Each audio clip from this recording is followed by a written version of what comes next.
How excited? You seem pretty excited to get that win. Extremely excited. Extremely excited. I guess I took off all my things. It's kind of like last year, exactly at this meet.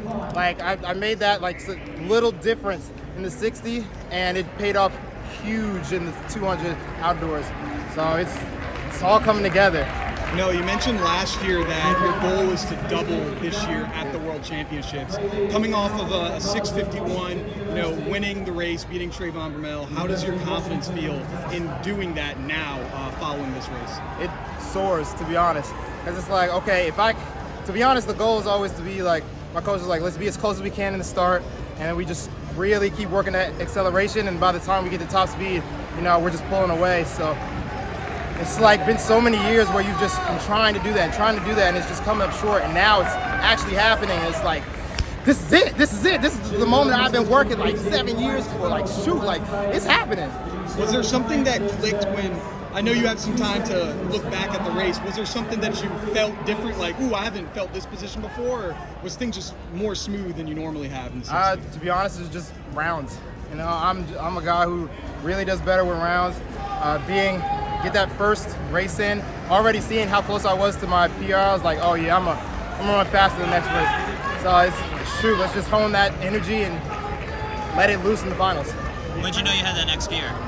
You said what? When'd you know you had that last gear in this race? When we transitioned, I saw where Trayvon was, and I'm like, it's not enough, buddy. What kind of change between running in the Florida race to now, where Florida came in second or third, right? What kind of change between the past couple weeks? To be honest, it's just like environment, where we were in training, what I wanted out of the race. When I treat Gainesville as a pre-meet, and that's exactly what it was. I wanted specific things. I wanted to have a better start. I wanted to work on my acceleration, really getting that energy going. And then my top speed is always going to do what it does, so I'm never going to be worried about that. And I remember a lot of people, saying like, oh, you should have dipped at the line and all this stuff. And it's like, it's a pre-meet. I'll be fine. And like I said, here, I'm going to be fine. Your brother beat you in that. He did. My brother and my teammate Kendall, they both beat me. What's it like to beat your brother? Well, I'm going to put it like this. He's only ever beaten me in the 60 and the 55 meters, which is the funniest thing in the world to me. What about him false starting today? There's one you got to take the chin. There's a flinch, and it really sucks. But, hopefully it's just one of those learning situations. You take what you did, you'll be like, okay, that happened. I'm never going to let it happen again, and you keep moving. You seem to be progressing. Yeah, he's definitely progressing. I'd say that he's finally starting to, take on like every learning opportunity. I'm gonna let them go. Yeah, it's only gonna get louder.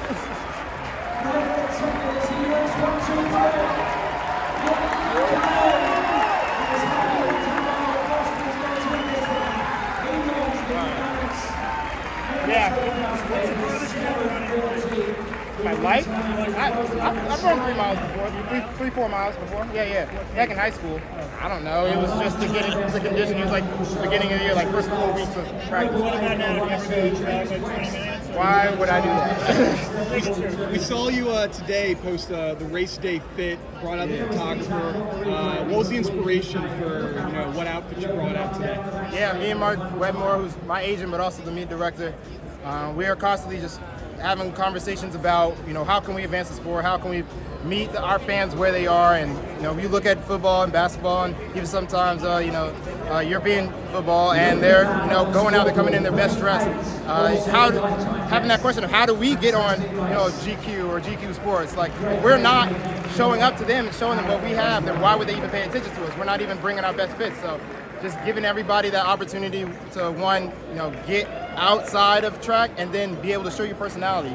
You mentioned the pre-meet song or the intro song. Could that be next that we see at a race? Maybe they get you. So we were trying to get that here, but there was just so many little things that we didn't have going. Like we were even going to try to have an intro song for when they come out to the 60s, and it's copyrights, getting everybody's song, just little things that we never had tried before, and now we were trying. It just didn't have enough time, but now we know, and we're going to try for the future and hope for the best. No, last year at this meet, I enjoyed hearing you technically break down what you wanted to get out of the 60 last season. Yeah. How has that changed this year, I guess?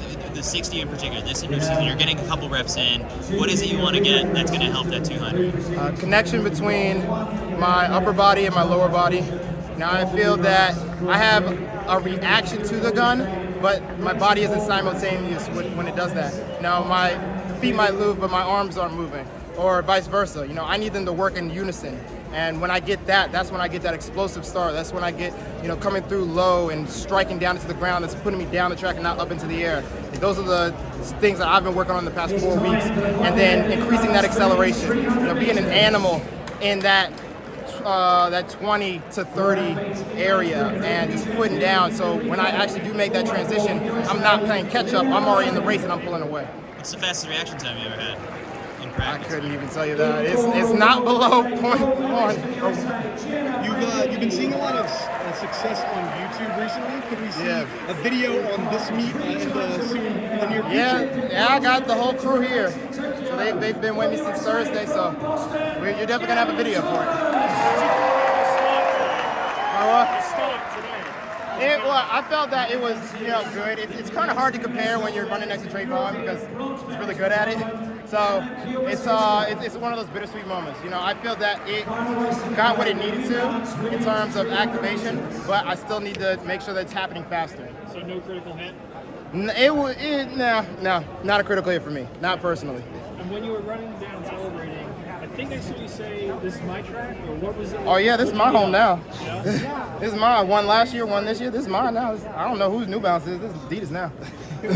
So you've spoken a lot during 2021, during the Olympic season, with the struggles that you went through. Can you talk about some of the ways that you're able to stay mentally strong through, coming off a really good season? Yeah. Hang on. Let me go off. A lot of mental training, going to practice, make sure there's a purpose every day. I think the biggest struggle has been trying to stay, encouraged or motivated. This fine line where you can get content and you don't want to be, so you're like, okay, how do we make sure that we don't stay where we are? It's like, let's look for the even finer things, or let's not put our goal for this year, but for next year. And everything we do this year is just to prepare you for next year. All right, so you took down one boss today with Trayvon. Next week, the next boss, Christian Coleman. How are we feeling for that? Hey, everybody's vulnerable. Hey, I want you to run your best on me.